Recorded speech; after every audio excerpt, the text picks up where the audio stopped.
ఈ రోజే డౌన్లోడ్ చేయండి. మీ ఫేవరెట్ షోస్ చూడండి. బాగి ఎవరైనా ఈయన మనతో ఏదో చెప్పాలని వచ్చారంటండి. కూర్చోండి.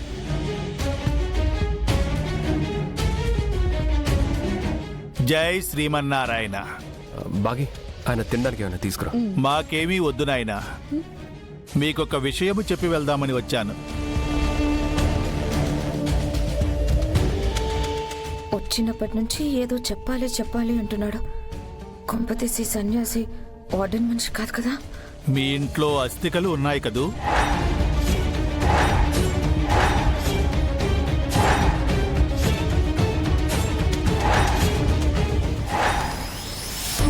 ఈ విషయం ఈయనకెలా తెలుసు? అవును స్వామి, చనిపోయిన నా భార్య అస్థికలున్నాయి. వాటిని ఎక్కువ రోజులు ఇంట్లో పెట్టుకొనుట మంచిది కాదు నాయనా.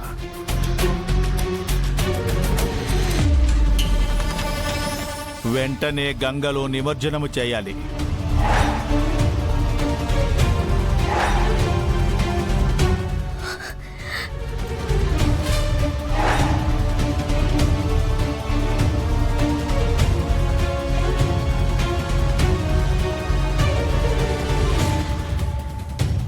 అమ్మయ్యా, ఇతను వార్డెన్ మనిషి కాదు, ఎవరో కానీ నాకు ఫేవర్ చేయడానికి వచ్చినట్టున్నాడు. అవునా మరేంద్ర, అస్థికలు ఇంట్లో పెట్టుకోవడం ఇంటికి మంచిది కాదు. నేను మంచిది కాదు అని చెప్పినది ఇంటికి కాదు, మరణించిన ఆ మనిషికి.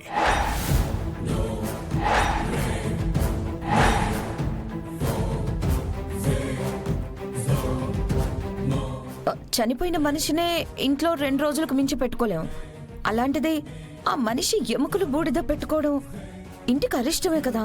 కాదు, ప్రాణములతో ఉన్నప్పుడు మంచిగా జీవించిన మనిషి చనిపోయాక ఎప్పుడూ చెడు అవ్వరు.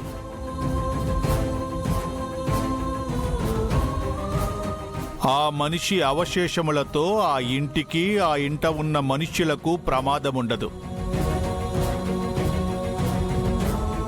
కానీ ఉత్తర క్రియలు జరగకపోతే మరణించిన మనిషికి ప్రమాదము.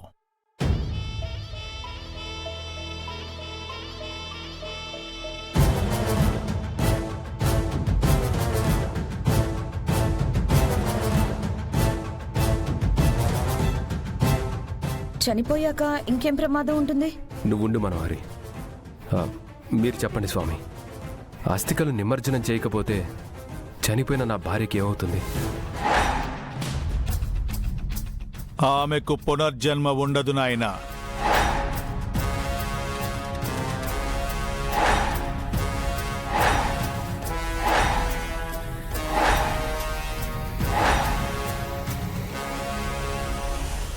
ఆవిడ మళ్ళీ జన్మించవలెనైనా ఆమె అవశేషములను గంగలో నిమజ్జనము చేయవలెను.